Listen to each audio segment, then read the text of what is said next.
It's the amazing Rico Brogna podcast with your host, Evan Roberts. Welcome to Rico Brogna, episode 598. We have a lot to talk about on the Rico. The winter meetings have arrived. The rumors will go into overload. We have a New York Met going to the Baseball Hall of Fame, and we will break down every fake, made-up Mets Yankees trade you could think of. And maybe we'll find some common ground with a Yankee fan on a Met Yankee trade that actually makes sense. And then we can fax Brian Cashman and David Stearns and say, get it done. But let me start off with the fact that Jeff Kent is a Hall of Famer. On Sunday night, to kick off the winter meetings, we had the contemporary ballot, the contemporary committee meet and decide who will get into the Baseball Hall of Fame. You've got 16 people voting. The 16 people voting featured Hall of Famers, featured executives. In fact, I'll give you the list of guys just so you know who was voting for this contemporary ballot. It was Hall of Famer Fergie Jenkins, Hall of Famer Jim Cott, Juan Marichal, Tony Perez, Ozzie Smith, Alan Trammell, and Robin Yount. There were some MLB executives, Mark Antanasio of the Brewers, Doug Melvin, Artie Moreno of the Angels, Kim Ng, Tony Regans, and Terry Ryan. And then there was media members and historian Steve Hurt, who's a historian, Tyler Kepner, who's a baseball writer, and Jason Stark, who I think we all know, baseball writer, ESPN, or used to be on ESPN, and all that. And so those are the people that were voting. And so much like your regular ballot, you need to get 75% of the vote, which means 12 of 16 to get in. And the ballot featured Barry Bonds and Roger Clemens and Gary Sheffield. So the steroid guys were there. Then it also featured Don Mattingly, Carlos Delgado, Fernando Valenzuela, and Jeff Kent. I honestly thought going in that the emotions of Don Mattingly being in the Blue Jay dugout and really how time has gone on, it feels like Mattingly's case for the Baseball Hall of Fame has gotten better with looking at some of the newer age stats. So I honestly thought Don Mattingly was going to get in. I personally don't think Don Mattingly is a Hall of Famer. He had some dominant seasons, but didn't do it long enough, quite frankly. And so I was surprised that not only did Don Mattingly not get in, it wasn't even close. I mean, think about that for a second. Here were the final tallies on the votes. Again, you need to get, I guess it's 12 of the 16. I'm trying to do the 75% math in my head. You got to get 12 of 16 to get in, and Mattingly got 6. So he wasn't even close to getting into the Hall of Fame. Carlos Delgado got 9, so he was very close. And obviously, if you're not aware, Jeff Kent got 14 and got in. That's 87.5% of the vote. And so Jeff Kent is a Hall of Famer. And quite frankly, I completely agree. Completely agree. Jeff Kent was screwed because of one stat. And it's a stat that, while I'll simultaneously cite it every once in a while, I also acknowledge it's got flaws, especially when you watch a guy every day. You know, whenever we talk about Pete Alonso, we talk about how he's a really good player. Yes, his defense isn't great, but the WAR doesn't really back up what we're seeing every single day. And Jeff Kent, for years, got screwed by WAR. He did, because Jeff Kent was considered to be an average to below average to bad defensive second baseman, depending on who you would ask. And the truth is, watching Jeff back in the day with the Mets for the few years he was here, and again, I was very young, and it was also a long time ago, I viewed him as very average. He certainly wasn't Robbie Alomar defensively, probably not the best example to use with Met fans all hating Robbie Alomar, but you know what I mean. He wasn't Edgardo Alfonso defensively. I'll put it that way. But I thought he was average. But he was the best offensive second baseman, or at least one of the best offensive second basemen the sport's ever seen. And so I always believed that the stat that was holding Jeff Kent back was a very mediocre WAR. But he hit more home runs than any other second baseman, and he cleared that by a lot. He put together a really long, successful career in which, look, one of the tests is, are you ever the best player in baseball? The guy won an MVP.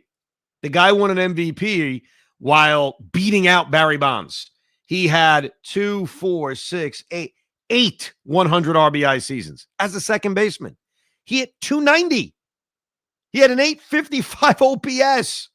And he did this as a second baseman and really gave you that consistency for 15 years. He was a Hall of Famer for, he had a 17-year career. I'd say he played at a Hall of Fame level for, I'd say 10 of those years. That's a Hall of Famer. And he never got even close with the writers. So I commend the names I just mentioned on this ballot that awarded Jeff Kent what he, to me, clearly deserves, and that is enshrinement into the Baseball Hall of Fame. As a Met fan, what do I think of Jeff Kent as a Met? I always thought he was a decent Met. I always thought he was solid. In fact, you look back at his numbers here, they were good. He comes over in the David Cohn trade, so obviously he comes in trying to fill some big shoes. Him and Ryan Thompson were the two players that came over in 1992 when the Mets traded David Cohn to Toronto. And look at his numbers here. 292, 14 home runs, 68 RBIs, and an 816 OPS in 1994 before the strike shortened the season. Prior to that, in 1993, his first full year as a Met, 270, 21 home runs, 80 RBIs, a 765 OPS. And then in 1995, 278, 20 home runs, 65 RBIs, a 791 OPS. I mean, these were really solid numbers. And then the trade. And if we do a Rico, and we probably should, on the worst trades in the history of the New York Mets, Jeff Kent to Cleveland for Alvaro Espinoza and Carlos Baerga it maybe tops the list when you really think about it. Now, I admit, as a 13-year-old, when that trade was made, I was so excited. But you know why I was excited? Because I was an idiot. I was excited because Baseball Reference and Baseball Savant and the internet basically didn't exist. So to me, I keep thinking of Carlos Baerga as this hit machine. In fact, I remember Mike Francesa calling him that during the heyday of Mike and the Mad Dog. Yeah, this Baerga, he's a hit machine. I think of him hitting 320. I think of him hitting 315. But the reason I was an idiot is because the year he was traded to the Mets in 1996, prior to the trade, he was hitting 267, 698 OPS. Not that I was looking at OPSs, but he was hitting 267 with 10 home runs. His batting average before that, 314. Before that, 314. Before that, 321. Before that, 312. I hadn't checked Baseball Weekly enough to know that he sucked. He was toast. So when that trade was made, I remember being fired up. And then when he got here, and I checked out Baseball Weekly at the time and saw his stats flashed on the Shea Stadium scoreboard, I was like, whoa, what the hell happened to this guy? And what's crazy is Baerga was traded to the Mets at 28 years old. He was in the prime of his career, and he lost it. And Baerga, obviously, as we all recall, sucked as a Met. He flamed out after a couple of years, was only here for parts of 3 seasons before he was dumped as the Mets were turning their franchise around in 98, 99, and 2000. He was gone. And so, yes, Carlos Baerga is more known as the answer to the trivia question on being part of one of the worst trades in the history of the New York Mets. What I find kind of funny is that if you look ahead to the next Baseball Hall of Fame decision, your traditional writer's decision, there's likely going to be one, maybe two guys that get in. And the one guy who's going to get in is Carlos Beltran. Andrew Jones, I think, has a real chance. Personally, I think Andrew Jones is a Hall of Famer, but let's put him to the side because this is irrelevant for this discussion. There's a really good chance that the two guys that are going to highlight the Baseball Hall of Fame in 2026 are Jeff Kent and Carlos Beltran. Like, we as Met fans, it's our Hall of Fame. I mean, that's our Hall of Fame. And I know that Jeff Kent has look, he's not putting a Met hat on when he goes to the Hall of Fame. We know that. I don't have any ill feelings towards Jeff Kent.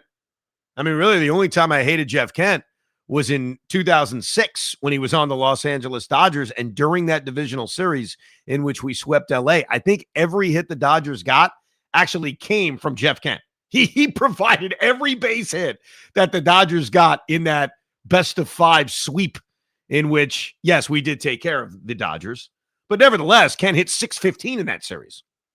But outside of that, every time he came back, and he had success against the Mets, I looked at him as squarely an opponent. I didn't view him as some evil guy in Met history. So I don't know how everyone else feels. If you remember him, if you're a little bit younger, he's just a footnote in Met history. But I'm happy for him, but I don't have any ill will towards him. Carlos Beltran is complicated to a lot of Met fans. I liked Carlos as a Met.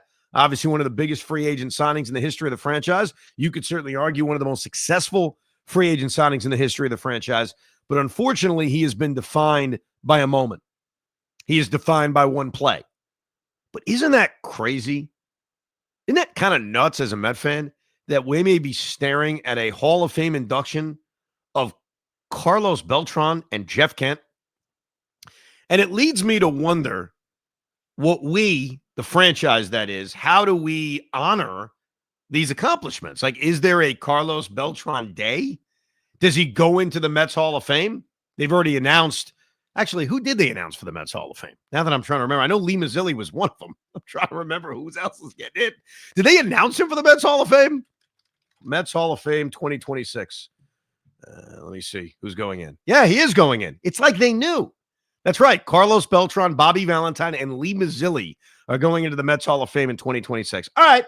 So I guess they don't have to do anything for Carlos since they're already doing something for Carlos. And they probably planned that knowing he's getting in. The Jeff Kent thing is a little bit more complicated because I wouldn't put him in the Mets Hall of Fame. I'm certainly not suggesting that. Do you have like some commemoration in a way? Because again, he was a good Met. He's a Hall of Famer who I look at as a transient player. Like Jeff Kent, was he an Astro? Was he a Dodger? Was he a Giant? He's not an Indian. He's not a Blue Jay. He's not a Met, but he was on so many teams and had some really good years with a lot of different teams. And if you look at Jeff Kent's numbers and say, all right, what team do I put him in the Hall of Fame as? It's actually pretty complicated. Like he ended up spending 6 years with the San Francisco Giants. I guess it would be them. Now that I look at the years and the success, hit 175 home runs with the Giants. Yeah, screw it. He's a Giant. He had good years with the Astros, but was only there for 2 years. He was with the Dodgers for 4 years. Was actually with the Mets for the second most years compared to everybody else, but had more plate appearances with the Dodgers. Now, he's definitely a Giant. 31 WAR, 900 games, 900 OPS, 175 home runs. No doubt a San Francisco Giant. I don't know how they feel about him in San Francisco. Do they like him? Do they honor him? Do they tribute him? You know what I would do? I'll probably get crap for saying this from my fellow Met fans. I would have like a small giveaway honoring Jeff Kent. That's what I would do. Like a Jeff Kent, I was going to say a poster, but does anybody have posters anymore in 2026? I don't know. We got to think of something because he was a good Met. I mean, he's a Hall of Famer that, was here for 5 years, which is kind of crazy to think he was here that long. 92, 93, 94, 95. Yeah, about 4.5, 5 years. He was traded in the middle of the 1996 season. So, yeah, spent parts of 5 years with the New York Mets. Either way, congratulations to Jeff Kent. Let me read an email that involves Jeff Kent and Pete Hoffman. Pete, you're involved in this email, I warn you. Ron writes, Evan, I know you disagree with me, but Jeff Kent is not a Hall of Famer. I can't go through the stats. I can go through the player, but that's not the point. My point is the Hall of Fame has turned into the Hall of Pretty Good, effing Jeff Kent. I'm sorry, sir. I disagree with you. He is one of the best offensive second basemen in the history of the sport. And I think that matters. So while in general, I agree, Hall of Fame of really good has become a thing, especially with a guy like a Harold Baines, even a Fred McGriff, I admit. But Jeff Kent's one of the best offensive second basemen in baseball. I don't accept it. But the question for Hoff is this. I respect the Christmas sweaters in the Hoffman Christmas post, but is my guy a giant? He looks 7 feet tall in the pictures. We, the Rico audience, needs answers. Listen, my 8-year-old son took the picture. He's a short little dude. He was, listen, it's not the most flattering picture of me, but we got the best we could. That's all I could say. I haven't even seen the picture. Why? Do you come across like really, really big, Hoff? Well, I'm also standing next to my wife, who is not really, really big. Oh, that's part of the thing. Like, How tall are you? You 6'3"? 6'2". And your wife is 5'3"? Something like that. I'll give her the 5'3", sure. So you got a full foot on her. Yeah. I do. And again, bad angle. Plus, I'm gigantic these days because I've been eating everything. It's been stress eating. I don't know if you guys can tell, but yeah. So I'm gigantic. I'm surprised he didn't talk about my penis because that was the other thing on social media. Excuse me? Everyone was talking about my penis. I mean, first of all, this is a family Rico. Sorry. I've got emails on Met Yankee trades, one of which is from a 9-year-old. So I need you to be very careful with this discussion. Sorry. Why would someone be talking about your private parts? Well, I guess because in the picture that we posted, you could see it, I guess, a little bit. I was wearing pants. I don't know. People had a lot to say. That's all I can tell you. I'm not going to read the email from the young 10-year-old who sent it in the other day. I will wait until later on in the Rico. A little bit later on, we are going to break down Met Yankee trades. It's an annual tradition as we get closer to the winter meetings, which is there are two teams. We hate one. We love one. Aren't there trades that make sense for both? And that's why we bring in the host of a little bit later on. What was that? Jeez. I said a little bit later on. I've already had to sit here through Carlos Baerga, through Jeff Kent, through Hoffman's penis. How many other topics do I have to sit here and wait for before we get to why you brought me in? I've been on hold for 5 minutes listening to this. What do you mean sometime later? Now. I actually said sometime later because I assumed you weren't there. I was doing you a favor. No, I'm here. Okay. No, I'm here. Chris McMonagle, you may know him. How do you not know? Go ahead. What? I'm sorry. Finish your point. How do you not know Jeff Kent is a giant? Come on. What do you mean I don't know Jeff Kent as a giant? Like, that putting the giant hat on him in the Hall of Fame? Yeah. Because he spent a lot of time bouncing around the league. He had good years with LA, had good years with Houston. But you're right. I think at the end of the day, especially when you look at the overwhelming numbers, he's a San Francisco Giant. But you don't view him as a transient player, as a guy that played in a lot of different locations with success. Like, I almost would rather not put a logo on Jeff's hat because I do think of him as a player with numerous other teams. He was clearly better with the Giants. Not going to argue that, but I think of him as a guy that played all over the place. No? I mean, I guess I do, but I would immediately say Giant of any of them. I think that's where he had his best years, him and Bonds and that team. That's when I think of Jeff Kent. But yeah, I mean, I guess I know he played for a lot of teams, and I know he was a Met for a time, but no, I think of him as a Giant more than anything else. Are you, as a Yankee fan joining us on this Mets Yankees trade edition of the Rico Brogna, do you have ill will towards Don Mattingly not only not getting in, but not even being close to getting in? Yeah, not close. I mean, ill will, I don't know. I think it's silly that he only got 6 votes. I think we've had this debate for so long, and I've kind of resigned myself to the idea that he's not a Hall of Famer. Like when these things pop up and now he's going to be voted on through a different avenue, and then it rejuvenates it. But like for the most part, I think us Yankee fans, we've kind of just gotten to the idea his career wasn't long enough. The back injury hindered his chance to get into the Hall of Fame. And I've kind of resigned myself to the idea he's not a Hall of Famer. But so I can't say that I'm upset, but I do think, first of all, I agree Jeff Kent is a Hall of Famer, but for Jeff Kent to get in and Donnie to get not even half of what you need, right? Or just about exactly half, or right, 6 out of 12 or something. That's he's not getting in. I don't know how you swayed the other half. Like he's not getting in. He's not a whole. No, he's not getting in. Barry Bonds is not getting in. Yeah. Roger Clemens is not getting in. No, I know. And did I see that they can't even be up for the vote again until 2030 and 2031? Yeah, one of the new rules on this contemporary ballot is that if you get less than 4 votes, you're not off the ballot entirely, but you get to skip the next one. And then if on that second one that they're back on, I think in 2031 is the year, if again they're less than 4 votes, they're done. And the truth is, they are done because they're done. Yeah, the writers had their say for 10 years, and Joe B would always make a big deal. The writers, they got their agendas, and he's not wrong. But the beautiful thing about these ballots is it's not writers anymore, okay? You got Hall of Famers, you have owners, you have other media members. Like, you have a different mix of people voting, and if they're giving you the same result, then we just have to accept not enough people think they're Hall of Famers. Whether I think they are or not, we are now looking at an eclectic mix of people who are all agreeing with each other in saying they're not Hall of Famers. And I say the same about Don Mattingly. Like, for all of the people screaming and yelling about Donnie, I mean, how many different groups of people need to say no before we just shrug our shoulders and say, all right, it's not happening? I think we've reached that level. I think today was the final straw. I don't think we really have that debate anymore. He's not going to be a Hall of Famer. It sucks. We know he was one of, if not the best player in baseball for a 3 to 4 year at max span, but it wasn't a career worthy of the Hall of Fame. We can argue with it all we want. It's just now it's pretty much a proven, and it doesn't matter though. I don't get hung up on it. Never have. It really doesn't matter. He's our guy. We At think the of end him of the the way we day, think of him. Yeah. if you love Don Mattingly, you love Don Mattingly. That's it.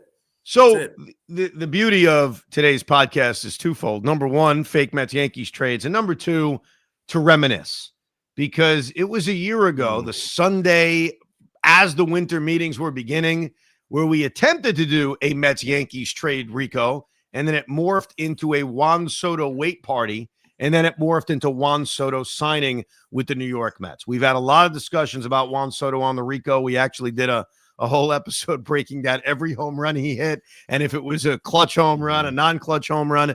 So I ask you, a year later, as a Yankee fan who took it very hard, you were very classy on the Rico when we went back to you on the Juan Soto wait party, talking about your feelings, drinking your tears. It is a year later. We know what happened to the Mets. We know what happened to the Yankees. They didn't go as far as they went. They had their plan B. How do you feel a year later about ultimately what happened with Juan Soto picking the Mets over the New York Yankees? I mean, I'm still depressed about it. I still wish he were a New York Yankee. I've never made any qualms about that. I think he's a great player. I said it then, I would have done everything. I would have given him suites. I would have given him whatever he wanted. I think it made the team last year. You could argue last year's Yankee team would have been worse, I suppose. Or, I think the pivots, especially losing Garrett Cole for the season, having Max Fried there, where they wouldn't have been able to add Max Fried if they kept Juan Soto, and some of the different ways the season went. You could argue that team ended up being a different but better team than it would have been with just adding Juan Soto. But I think as we look now and moving forward, as we're trying to hope as Yankee fans that, this one can become available, or maybe San Diego's looking to shed payroll and we get another superstar from there. Like, I think you need great players. And so I'm still bummed that he's not a Yankee. We're looking to replace him with players who aren't as good as he is. And it's still very frustrating that we got one brief year that did go to the World Series, but it ends up becoming a footnote in an overall time period of underachieving and disappointment. That still frustrates me very much so. I think what was so difficult is replacing him for a year doesn't seem that crazy. Like, oh, we spent this money on Cody Bellinger or this money on Max Fried, and look, we had success. Right. I think the challenge with replacing Juan Soto always was, how do you do it for the next, I'm not even going to say 15 years, because look, the back end of that contract may not be good, but how do you do it for the next 8 years? Yeah. How do you do it while he's in this prime of his career? I mean, last year it was Bellinger and had a really good year. Now he's a free agent, and there's no guarantee he comes back. So it's always, how do you replace someone for the entirety of that contract when you could have had him, as compared to just a year here and there?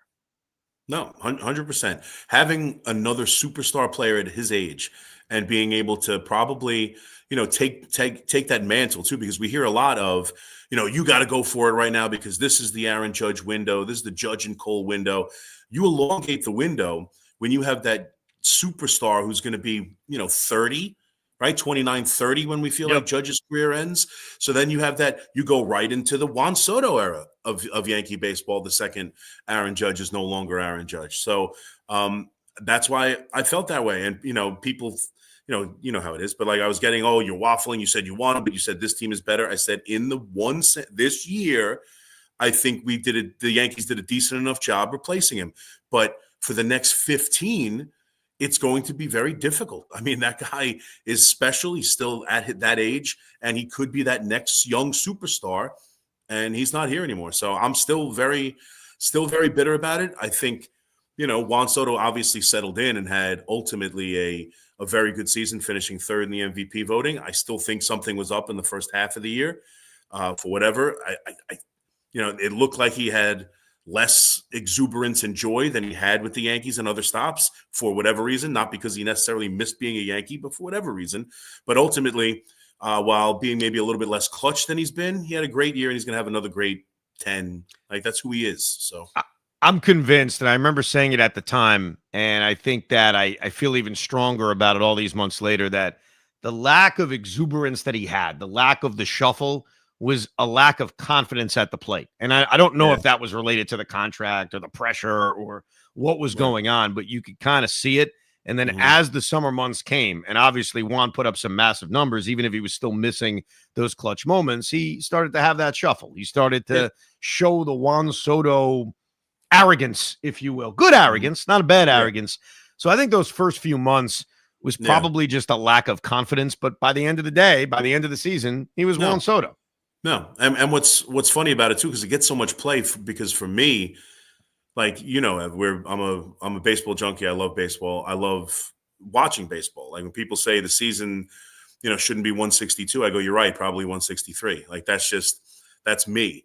So part of it is I loved watching Juan Soto play baseball. Like I don't know if there's another hitter that I've ever watched that gives you an insight into that chess match between pitcher and hitter. Like he wears it on his sleeve.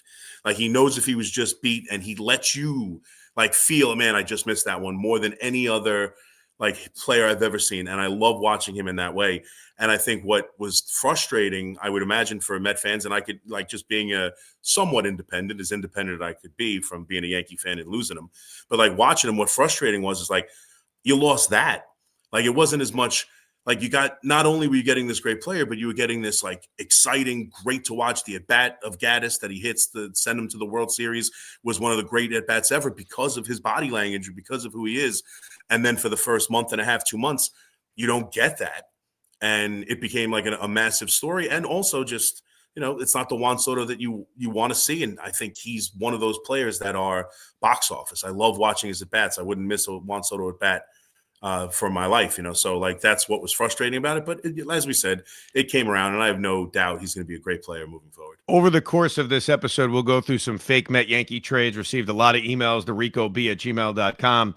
None of them include Juan Soto. So I just want you to know that there's no. I have a couple. Do you really? Yeah. Do you know? Hold on, I just want to get his name right since we're on the topic. Do you know that Caden Kent, Jeff Kent's son, is in the Yankee farm system? So if you want to get a reprieve and get another shot at this thing. Wow. Right. I'll gladly. He's a shortstop. He's projected to be ready by 2028. He's got 40 overall, 45 power. So, if you guys are interested, save some money. I know you want the back end of that contract years. Then you want to make sure you shed some payroll in the next 5 or 6 years from now. That's very important to the Mets to make sure that they don't have any money in 4 or 5 years from now on the books. So I'm happy to, take him off your hands if you're interested. Done. Jeff Kent, Cade Kent for Cade Jeff Kent, McNeil. Yeah. Done. You want that? McNeil for Kent? How about Luis Torrens and I get a right-handed backup catcher? I'd do that. I'm sure you'd like Luis Torrens. That's one that worked out. I want to start off with an email from a Yankee fan who listens to the Rico all the time. He started the email by saying, "Hey, Evan, I'm a diehard Yankee fan who listens to almost every Rico. So you want to hear his trade? Because you would think this is a good one. A Yankee fan who listens to the Rico all the time. And I needed this to be the first trade for you. The guy's name is Baruch, I think is how you say it. Baruch, Boruch. So hopefully I'm pronouncing it right. He says the New York Mets should trade the New York Yankees David Stearns for Brian Cashman. You know what? Amazingly enough, no. I'm good. Stearns has been cute with Uncle Stevie's money, and it hasn't worked. Brian Cashman is a good enough GM who can and will win with unlimited funds. Yankees, on the other hand, have been doing the same thing for 16 years. Stearns was successful in Milwaukee, and now the Yankees need an analytics-savvy GM with Hal's budget getting in the way every single year. Makes a lot of sense. The way he put it is about as much sense as you can make of it, that's for sure. We'll see about Hal. I think Hal is really, it's going to be an interesting offseason for Hal Steinbrenner here. I have a trade sent in by Mike, and I mentioned this briefly on Evident Tiki a few days ago because I really do think this makes a lot of sense. And I'm so curious your opinion on this. It is a straight up trade. It is Mark Vientos to the Yankees for Jason Dominguez. Your thoughts? It's not crazy. I mean, they're both bad defensive players, right? At least Vientos got the right-handed power that, I don't know if you watched Yankee Hot Stove at 9 o'clock. That was like Brian Cashman's main focus. Like, what's the issue with the team right now is that they're not balanced enough. So he's going to go sign some bench right-handed hitters to go balance out the lineup. Sounds great. But yeah, I mean, I think I might do it. I'm trying to think how many years of control, what would be the difference in control? Because Dominguez did come up around the same time, but he didn't play as many games. So Mark Vientos is a free agent in 2030, and Jason Dominguez is a free agent in 2031. So there's one extra year of control on Dominguez versus Vientos. I mean, Dominguez is my guy. I have a whole collection of his baseball cards, but I don't think it's. I think I would probably do it. I think I would probably do it and then look to improve left field. I think I would probably do it. I would see if I could do better for Dominguez, but I do think it's a fair swap. What is always challenging with trades is we watch a player all the time, and it's impossible to know how do other teams view that player in terms of value. Like what is Mark Vientos getting on the open market coming off a bad year? And Jason Dominguez is a great question because it was probably 2 years ago in which he was one of the top prospects in baseball. He's not a prospect anymore. You know, he's a Major League Baseball player who lost his job last year. He's still incredibly young. I mean, he's going to be 23 years old going into the start of the season. So he's certainly not a bum, someone who doesn't have value. And so to me, what makes this trade perfect, like, I'm going to be an IBO for a second, and then obviously I'll tell you what I think as a Met fan, is that it fits each other's needs. Yeah. I mean, the Yankees could use a right-handed bat, as Brian Cashman was talking about, and how about a right-handed bat who could play first base or third base? I mean, now, the Yankees are staring at Ryan McMahon and Ben Rice. Now, Mark Vientos is not going to confuse anybody with Mike Schmidt defense or Brooks Robinson defensively at third or Rico Brogna at first, but he can play both positions, and he's a right-handed bat. And obviously for the Mets, they need outfielders. I mean, that's clearly something they could address.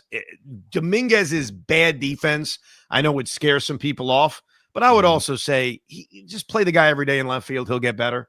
I don't know if he'll ever be a Gold Glover, but I think he can become average to decent. Yeah. So I would do it. And for any Met fan, because I got some pushback from Met fans saying, oh, come on, defense. I'm like, well, what the hell's Mark Vientos? What is he, a Gold Glover? I mean, they're both liabilities defensively. They just happen to play positions that fit the other's needs. And look, the positive of Vientos is he's actually done it at the major league level on a consistent basis. Dominguez is still trying to prove that. But I guess the difference, like for the Met fans screaming defense right now, I don't think Vientos will be playing much defense, right? I mean, you view him as your DH, so he won't be playing defense. So you're impacting. You know, you bring in a left fielder to replace Nimmo, who's, you know, arguably just as bad defensively now. Younger, improving as opposed to declining.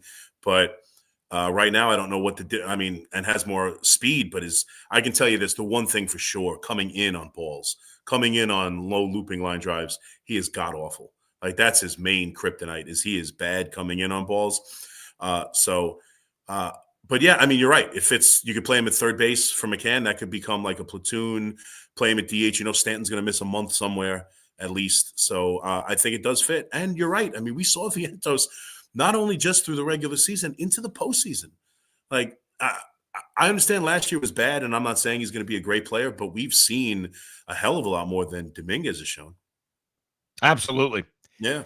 I think the risk in a trade like this is the one's going to bomb and one's going to be successful. Yeah. Like if one of them, because when the Mets and the Yankees have made trades in the past, there's usually not much, superstar factor. Like when David Justice gets traded from Mark Guthrie or whatever the hell that trade was. I'm trying to remember actually. David Justice for Robin Ventura. And then we traded David Justice for Mark Guthrie. That was what it was. Yes. But like you had two I mean, aging players. Yeah, I know, but you make that trade in 1997. That's one hell of a trade. Absolutely. So, Yeah. If that trade was made 5 years earlier, it was a blockbuster. Yeah. I remember being pissed off. So the Ventura gets traded to the Yankees. David Justice comes to the Mets. Right. And my first reaction was I was sort of excited, like, you know what? Maybe they can get a big year out of Justice. I remember what he did for the Yankees in 2000. He's basically the reason the Yankees won the World Series. Let's be honest. That was that actually was Brian Cashman's greatest July or June trade. I think it was late June, but we'll call we'll call it a trade deadline deal. No and so I was pumped for Justice to be a Met, and then they traded him to the A's for Mark Guthrie, a left-handed reliever. Yep. Felix Heredia from Mike Stanton, I think was another one. So usually, or Lee Guterman for Tim Burke. Right. Some of the trades that are made.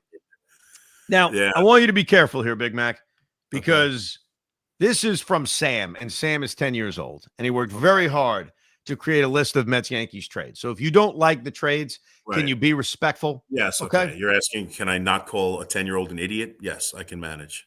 Thank you very much. I appreciate that. Thank you. Hoff would not be able to do that. He would not be able to help himself. No, he wouldn't.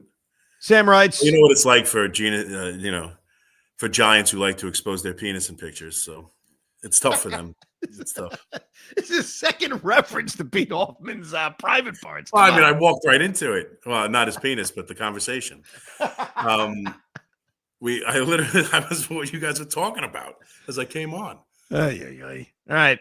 This is from Sam. Sam writes, hi, Evan. I am Sam. I'm 10 years old. I love the podcast, and this is my second email. Damn, I must have missed the first. I feel bad now. I hope I wrote back to the first. I was listening to the Friday Night Rico when I heard you say you were making up Mets Yankees trade podcast on Sunday. That's right. With Chris Big Mac McMonagle, who for now you can hear in overnights. For now. That may change. I immediately started working on this email and started thinking about some trades. I came up with a few trades. Some I like more than others. I love the podcast, and it would mean a lot if you could say this Sunday on the Rico. So he came up with 4 trades, all right? Wow. Okay. I'm going to read all of them. The Mets receive Jason Dominguez, Spencer Jones, and Chase Hampton. The Yankees receive Mark Vientos and Jeff McNeil. Trade number 1. Okay. Trade number 2. The Mets receive George Lombard Jr. and TJ Rumfeld. And the Yankees receive Luis Angel Acuna and Ronnie Mauricio. Trade number 3. The New York Mets receive Cam Schlittler. Oh, sure. The Yankees receive, you're getting a big return, don't worry. Jonah Tong, Brandon Sproat, AJ Ewing, and Ryan Clifford. And then finally, the Mets receive Pico Khan, Carlos Lagrange, and Spencer Jones. And the Yankees receive Kodai Senga and Jeff McNeil. Do you have a favorite of the bunch, Big Mac? I would think at least the Cam Schlittler trade has somewhat of a value I could understand. The other ones, not so much. But by the way, I'll give I am Sam. I'll give Sam credit though. He went like he didn't go player for player. Like he dug into Lagrange and some of the other Yankee prospects. I was very impressed with that. Yeah, no, that was good work, Sam. You did a hell of a job. We appreciate the email. The Schlittler one, man, like that is way too much. I know that Cam Schlittler is the apple of everybody's eye, and he deserves a lot of credit. What he did in the postseason against the Red Sox, I know you went crazy on your show saying it was the greatest Yankee playoff performance of all time. Some BS. Playoff. What was that? Playoff. Yeah, Don Larson pitched in the playoffs. It's called the World Series, and he threw a perfect game. World Series. Well, playoffs really weren't a thing in baseball until 1995 when they incorporated the wild card, but that's okay. So you're saying that when one says playoffs, we have to exclude the World Series?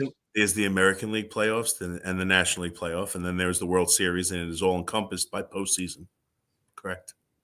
Okay. I'm making sure. I'm spotting you here. So World Series, not playoffs. Okay. Correct. Yes. By the way, even with that said, like I put it up there because Schlittler's performance against the Red Sox was epic. I would still take Roger Clemens' start in the ALCS against the Mariners above it in 2000. I'd put that above it. Can you live in the moment for a second? No. Are you allowed to live in the moment for a second?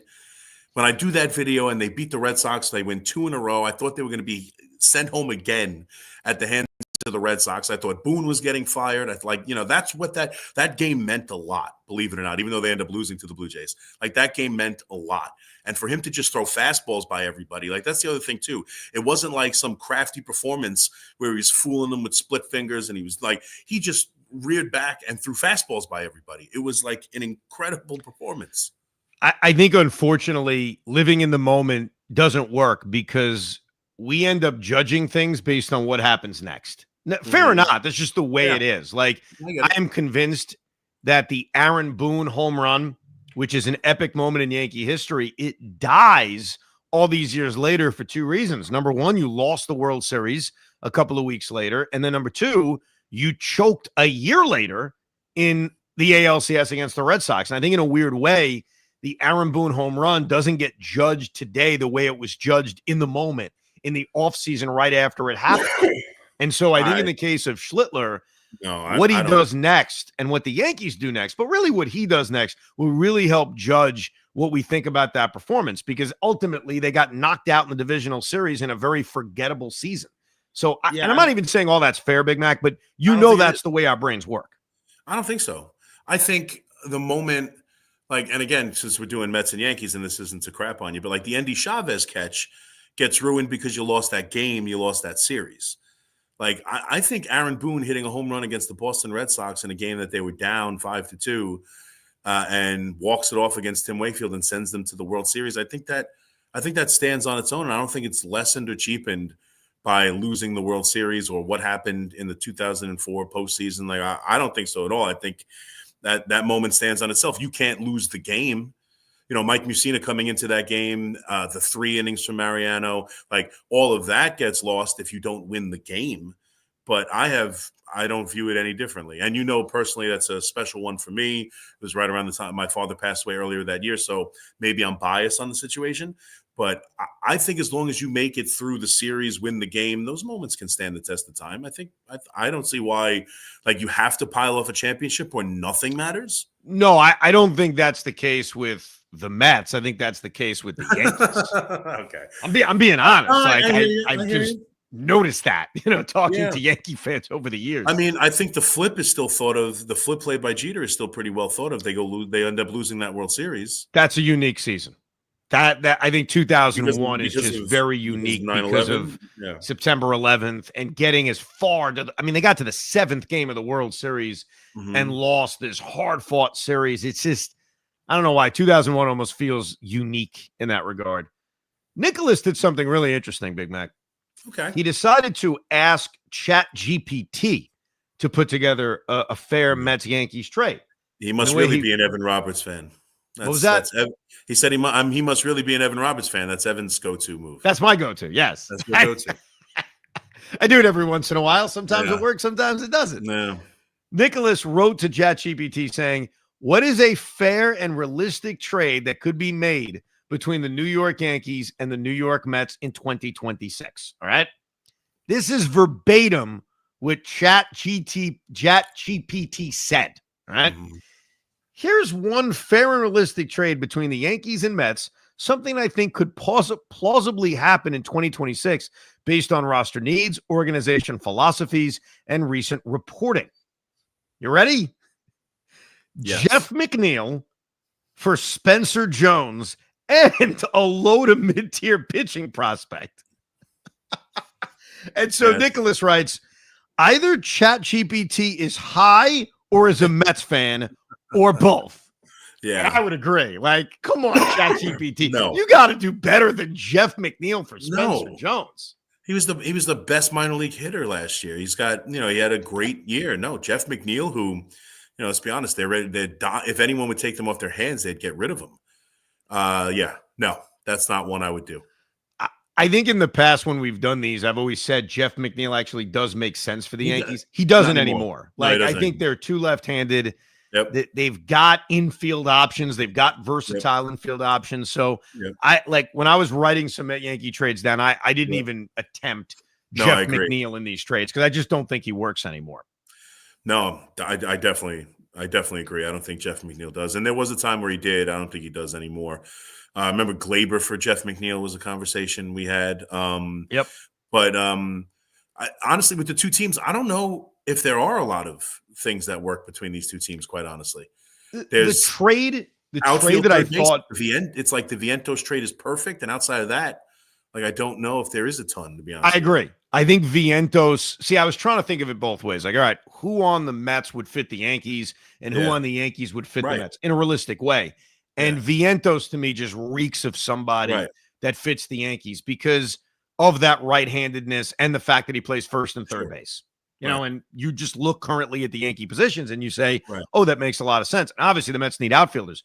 I said this to you during the wild card series, and I thought it made so much sense. I planned on bringing it up to you on this Rico I knew we would do, but now it's been outdated because Brandon Nimmo's a Ranger. But I thought Brandon Nimmo for Carlos Rodon was the trade that made sense. Two bloated contracts. You bring in an outfielder who doesn't make that much money per year. Like, that's kind of the beauty of Nimmo's contract, or at least I thought it was. It was only $20 million a year. And I don't know how you feel about Carlos Rodon because he does have an injury that's going to probably derail the first few weeks of the year, whatever. He has been up and down throughout his career. He's coming off a really good year. You're deep in pitching, and certainly the Mets could use pitching. Yeah. No, I would be able to move him. Absolutely. For Nimmo, I mean, it's pointless now because Nimmo's not on the team, but I would absolutely be willing to move him. And that's like part of it too. Like, you got some starting pitching depth, right? You got young, controllable starting pitching, or you have Carlos Rodon who might be able to move. That's something you could see going Mets to Yankees. I don't know what comes back necessarily without, already signing like Brooks Raley, like a lefty reliever I was thinking of would be someone the Yankees could use right now. Tim Hill is really, I know Hedrick is, has been on and off the team, and they have him right now lined up to be part of the bullpen, but they could use a really good lefty reliever. I said Luis Torrens. They could use a really strong right-handed catcher.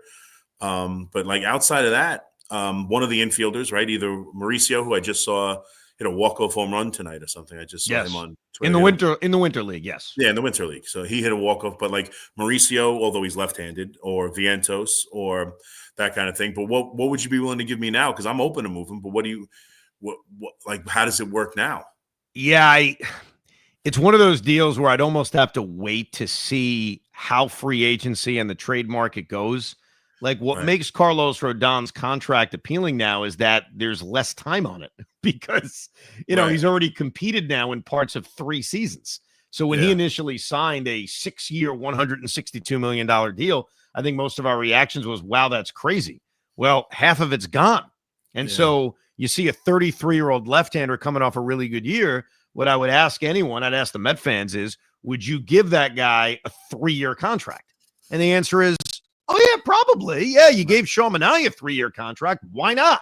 And so I think his contract actually looks appealing.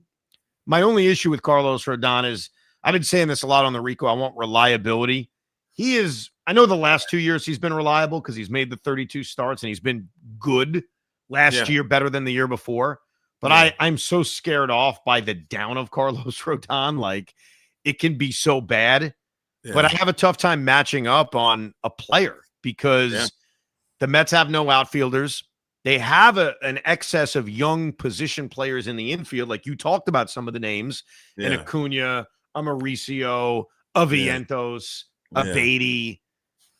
I don't know. I'd almost rather just sign a free agent to a 3 or 4 year deal without giving up one of my young pieces. No, I mean, the way I would think about Rodon for me would be if the Yankees are looking at the idea of how much young starting depth they have and are looking to shed payroll. So like if I were to look at the Mets, I'd be like, well, what do we got in the farm system? Like, what prospects would you be willing to trade me for Carlos Rodon? Because I don't see a player for player type thing working out. It'd have to be, you mentioned like the young kids, but I mean, I would probably even go deeper than that and say, what like I would look for some of your deep starting pitching or I mean, that's because I would view it now as like a salary dump because I agree. I don't know what people think. I don't know what the value is for Carlos Rodon. So, and this is a great email. I'm not even going to give you an opinion. I'm going to read the email from Milton. Straight up trade. And I think it fits the whole, I don't know what this guy's value is, though we hear the Mets are going to trade him. Kodai Senga. Like, what is Kodai Senga's value? He doesn't make that much money for a starting pitcher in this day and age. He was awesome until he got hurt, and he's mostly been good as a starting pitcher. He's just very unreliable. straight up Kodai Senga to the New York Yankees, giving you even more starting pitching depth, and coming back to the Mets, assuming he agrees to it because he would need to, Trent Grisham. Grisham for Right. Senga. Grisham at $22 million. Senga's at about $15 million. So it's a $7 million savings for the Yankees, but Senga's got another year left on the deal. Kodai Senga for Trent Grisham. Yeah, I don't think I would do it. I wouldn't do it. That's amazing to me. Why, you would do it? No. From a Yankee standpoint? Because if I'm hearing you incorrectly, obviously correct me. You seem to think it was a mistake to give Grisham the qualifying offer and be stuck on a one-year $22 million deal. I'm giving you, or at least Milton is giving you in this trade, a $7 million savings. Okay, so that's for this year. Yeah. And the starting pitcher who, like I mentioned, when he pitches is really good. And you could use starting pitching depth knowing the beginning of the season is going to feature no Garrett Cole and no Carlos Rodon. Right. I mean, I guess for the beginning of the season, I'm also getting a pitcher who can't, has to throw every 6th day, hasn't been able to stay healthy over the last 2 years. And the last we saw of him was so bad he couldn't come back and pitch even though he was healthy. So or at least healthy-ish, healthy enough to throw, just not good enough to pitch. And right now, thinking about it with the New York Yankees, they already have one outfield space to fill. And I know, again, for $22 million, I felt like it was a lot, and that opened them up to more things. I don't know what losing my center fielder and gaining $7 million does for me right now with the New York Yankees. Like I just don't know. And they have pitching depth. I don't view Senga as someone I can trust, so I would say no. But I'm not happy with the Trent Grisham for 1 year for $22 million. I just don't know if $7 million relief for a pitcher who couldn't pitch, hasn't stayed healthy in 2 years, can only pitch every 6th day is the kind of that's not the relief I'm looking for. And now I have to go with that $7 million, get 2 outfielders. Yeah. I have no idea what Senga fetches back for the Mets. I've been saying this for a while that Kodai Senga's not pitching for the Mets in 2026. I think it's been pretty obvious that they're down on him, whatever the reason is. They don't love him. They are shopping him aggressively. And I wrestle with, all right, what are they getting back? Are they getting back a prospect? Are they getting back a bullpen arm? Are they getting back an everyday player? I honestly have no idea because he's a weird guy to try to value. Because he's good, but look, you made the points. Yeah. And then they sent him down to the minor leagues. Yeah. His final numbers is funny. If Kodai Senga was pitching with the Texas Rangers or with the Anaheim Angels, where we barely saw him and we were just checking on his numbers, we would say, wait a second, the guy made 22 starts and pitched to a 3.02 ERA. What's the problem? No. We would be so confused by this, but obviously watching him every day, we saw what the problem was. Yeah. No, we did.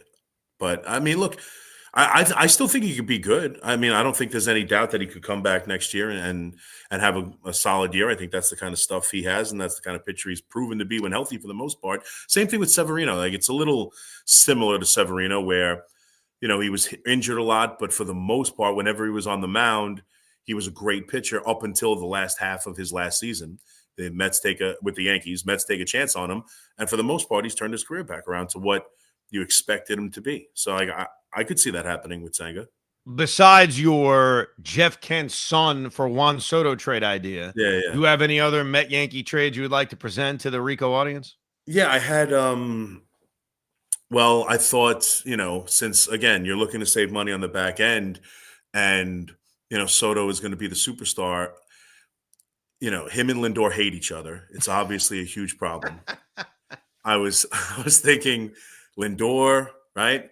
He can come play shortstop. I was thinking something along the lines of Jason Dominguez, Anthony Volpe, Luis Heel, right? Maybe even a Clark Schmidt to go along with it. Wow. Okay.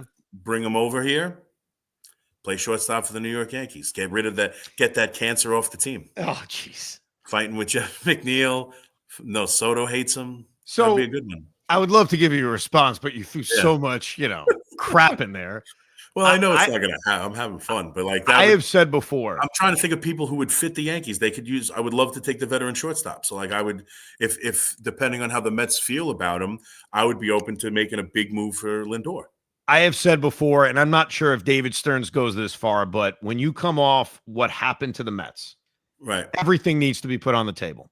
Right. It doesn't mean I'm committed to trading Francisco Lindor. I'm committed to trading this guy, but I would listen on anybody, like even Brandon Nimmo. I didn't think that they would trade him because I didn't think there would be an offer out there good enough to trade him. And obviously, I didn't even love the Marcus Semien trade. Right. So I'm open to it. Like, I don't think that him and Soto can't coexist. I don't buy that crap for a second. But I think, again, when you come off of what happened to this team, it is irresponsible to not put all things on the table. But what I've wrestled with Lindor, and I mentioned this a few Ricos ago, and I'll use the Yankees as an example, is what would have to be there for me to say yes? Realistically. Like a realistic trade where both teams would be up for it, that I as a Met fan would say, yes, I'm going to pull the trigger and I'm going to trade Francisco Lindor. You're right. Of course the Yankees would go after him. Like, why wouldn't you? I mean, he is a superstar player still in the prime of his career. So you should trade for him. But I look at your roster, and I'm not putting your roster down. I would say this about a lot of rosters. I don't see it. Like, well, I think I would want Dominguez. Ben Rice gives you left field, first base. I was about to say Ben Rice needs to be in the trade. And obviously that's not going to be a deal breaker for you, but I'm like trying to think of the guys I like. And so, yes, Jason Dominguez would be one. Ben Rice would be the other. You want to give me a shortstop back? I don't need a shortstop back. I got all sorts of shortstop prospects. I'm going to play Jet Williams at shortstop. I can go back to Ronnie Mauricio at shortstop. So you can keep your Anthony Volpe. But I'm like, all right, Ben Rice, Jason Dominguez, and then I really got to make it hurt, man. I gotta make it sting. And I think that would be Cam Schlittler. Yeah. So, and then a fourth. Maybe it is George Lombard Jr. So, but then I'm like, all right, am I making that trade? Like, you just gave me a lot. I just asked for a ton. Ben Rice, Jason Dominguez, Cam Schlittler, George Lombard Jr. Would you make that trade first of all, or did I hurt it? Did I hurt you too much with it? Yeah, I think you hurt me there too much. I can't give you all of that. I'm open, someone's got to come off the table there. Like it's either Rice or Schlittler for sure. I'm not giving you both Rice and Schlittler. You could pick which one, I guess. But also like I'm taking. What are you going to like? You're taking a lot of money off the books, and if I'm giving you Ben Rice, then you're not. And so then the thought is you're not signing Pete. Like, where's the money going? Bellinger and Tucker. I'm just trying to think of the whole thing through. But like as far as like the Yankees, I would do it for. I mean, I would give you a lot. I would be willing to give you Dominguez. We'll start with a package of Dominguez and Schlittler and move on from there. All right. Look, I appreciate that you're at least offering Cam Schlittler. I thought since he authored one of the greatest postseason performances in Yankee history, you would completely take him off the board.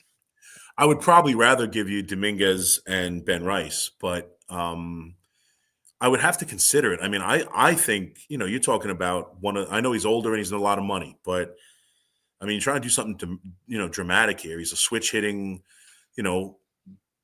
Gold Glove caliber. I know last year had a little bit of a fluky, poor defensive season, just a couple of weird gaffes. But I mean, he would change that Yankee lineup immensely. He would change who they are instantly. Yeah, I think where the Met fan would be intrigued is what you brought up with the money. That okay, I've got an outfield prospect in Jason Dominguez. I mean, he's not a prospect anymore, as we talked about, but an outfielder where the jury is still out in Dominguez. Okay. I got Ben Rice, who I could DH or play first base. Okay. I add this young stud to my rotation. That's exciting. But I think the excitement would come from, I've just freed up a lot of money. Does that mean Kyle Tucker? Does that mean, whomever, whatever star player you want to go after? But it is not realistic. No. And I don't even think it's realistic on the Yankee end of things. Like, I don't even think at this point they would absorb that. No, they probably wouldn't. They probably wouldn't look to absorb that money. But but that's what I'm saying. Like, I like, what would you want for like Brooks Raley? You guys picked up his $4.5 million. Like, that's what I would look like. Brooks Raley. What would you want for Brooks Raley? I would like. I don't even know. Like, I don't know how it works. It doesn't fit because the Mets are still building a bullpen. And so right now with Raley and Minter and Devin Williams, that's their bullpen. And obviously there's a lot of other young pieces that will be a part of it, but we're still building it. So I would have no interest in trading Brooks Raley. It doesn't mean I wouldn't in the right deal. Just that's what I'm saying. Nothing jumps out at me. I got a good one, though. Okay, I was going to say, because I think we've done this exercise in years where there was a lot more fun to be had. Yes. Like I was really like, I don't know how much time, I'll be honest with you. I didn't invest that much time into it. I'm exhausted. But like the 40 minutes that I spent like really racking my brain, it wasn't nearly as like, I felt like last year sitting down to do it, even though I thought it was dumb because we were waiting for Juan Soto to sign. And I'm like, I'm going to sit here and make you an offer for David Peterson. Like that's what we're gonna do while everyone's waiting with bated breath for Juan Soto. Like it felt dumb, but it was a hell of a lot easier to come up with like a handful of trades. I felt like this year I really was like, I don't even know. The teams just don't match right now. I give you this one. This is from Zach. Zach writes, Camilo Doval for Luis Angel Acuna. Move helps the Mets because their current bullpen is unpredictable and they could use some reliability. The move helps the Yankees because their defense has been one of their glaring issues the past couple of years. Acuna provides stability and flexibility all around the infield. That is a good, interesting trade. I don't see it. No. You wouldn't do it? No. Camilo Doval wasn't even in your circle of trust at the end of last season. Absolutely. But he's been a closer for how many years in San Francisco? I expect him to have a bounce back here. And, I mean, Acuna, what is he going to do? I mean, Jazz is good defensively. Play everywhere. They have Caballero to do that. Like I just don't think like he doesn't. I don't think he moves the needle for me to give you like right now. Yeah, well, he wasn't in the circle of trust last year. Going into the season, he's the 8th inning guy. Like that, whether we like it or not, we'll find out if that's a good decision or not, and if they'll have to pivot from it. But that's where they are right now. And for a utility infielder to be my second utility infielder to Caballero, like I don't see it fitting for the Yankees. So the one trade that I think we could all agree on after this exercise is Mark Vientos for Jason Dominguez. That is the trade that makes the most sense. I think it makes the most sense. It's the most interesting. It helps both teams in their weaknesses.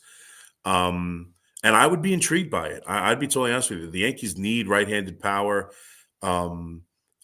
We did see him have an incredible year 2 years ago. And listen, I know we're all high on Dominguez. I get it.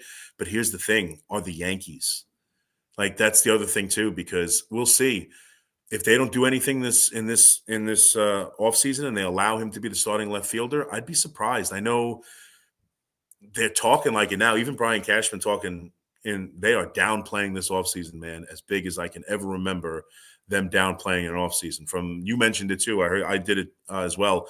The first Yankee hot stove, not that that's the be all end all of the gospel, but usually there's like some sort of, they could do this, they could do that. And it was pretty much like, yeah, I don't know. I think the Grisham thing really hurt their appetite for anything in the outfield. And if you hear them connected to anyone, it's probably just agents. Don't think about it. Like, great. Yeah. So, and then even Cashman today. So we'll find out.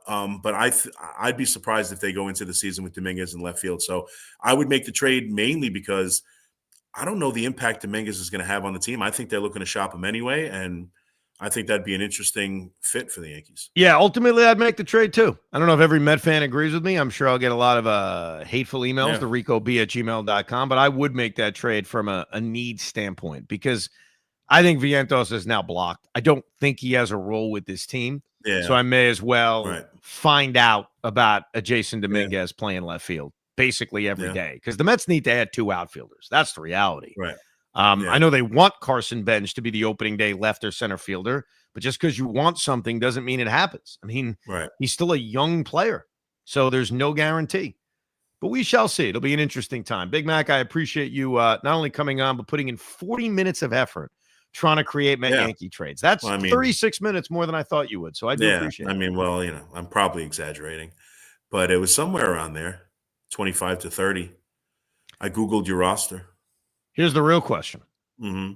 And I don't know the answer to it. And maybe you know the answer to it. What is the betting favorite to be the team that Craig roots for in his fan reveal in 2026? Yeah, I don't know. That would be an interesting one. I wonder if Craig is going to do that again and have the whole party, the announcement, balloons, the whole bit. That was fun. I don't know. How would I know? How would I know? How would anybody know? Why would you ask me that question? I don't know. It's just I was thinking about it as we get closer to the start of the year. Well, thank you, Big Mac. Obviously, you can listen to Chris on WFAN, sometimes on the overnight, sometimes at other times of night. It really depends. I'll on be on 2 a.m. If you're watching live, I'll be on at 2 a.m. today to talk about how important that win against the Atlanta Falcons was and how it led into a wonderful performance against the Miami Dolphins. And, they could be picking third, but they're picking seventh. I will tell you an interesting note from today's Jets-Dolphins game, Sunday's Jets-Dolphins game. You were at the game, weren't you? I was at the game with my 5-year-old Spence. I was not planning to go to this game, but Spence had such a good time the previous week against Atlanta, he wanted to go back. So we went back. And coincidentally, we were sitting in the same section, just 5 rows in front of the legendary Joe Beningo. Get out of here. How about that? Spence met Joe, had a nice brief conversation with Joe, and one of the badge of honors that Spence will forever have is that with about 6 minutes to go in the fourth quarter, Joe got up and said, "Bro, I'm out of here. This is a disaster. See ya." And I looked at Spence and said, "Now that Joe is gone, would you like to go? It's a blowout. We're getting our butts kicked." And Spence refused and stayed for the entire game. So Spence Roberts outlasted Joe Beningo at Jets-Dolphins on a cold Sunday afternoon at MetLife Stadium. That's not bad to outlast Beningo at a Jet game. That's pretty good for a young lad of Spence's age. But yeah, I'm not surprised. I'm surprised Beningo made it that far. To be totally honest with you, I mean, he could have left him in the first quarter. Once Tyrod Taylor was out of the game, I figured that was it. Once the great Brady Cook came in, that was the end of it. Yes, it did not go well. Well, thank you, Big Mac. We appreciate you coming on. All right, no problem. Thanks for having me. I appreciate it. Thank you, sir. We will be doing Ricos throughout the winter meetings. I know David Stearns will speak. So what we do here on the Rico is we listen to what David says and respond to it. So make sure you are subscribed. You are subscribed to the FAN YouTube page, and we will keep you as posted as we can throughout the winter meetings. And obviously, if there is breaking news within a reasonable amount of time, Hoff and I will Rico. So we appreciate you listening, downloading, and subscribing to another edition of Rico Brogna. We hope you enjoyed this episode of the Rico Brogna podcast. It's amazing, isn't it? Make sure you download it now to keep it on you at all times.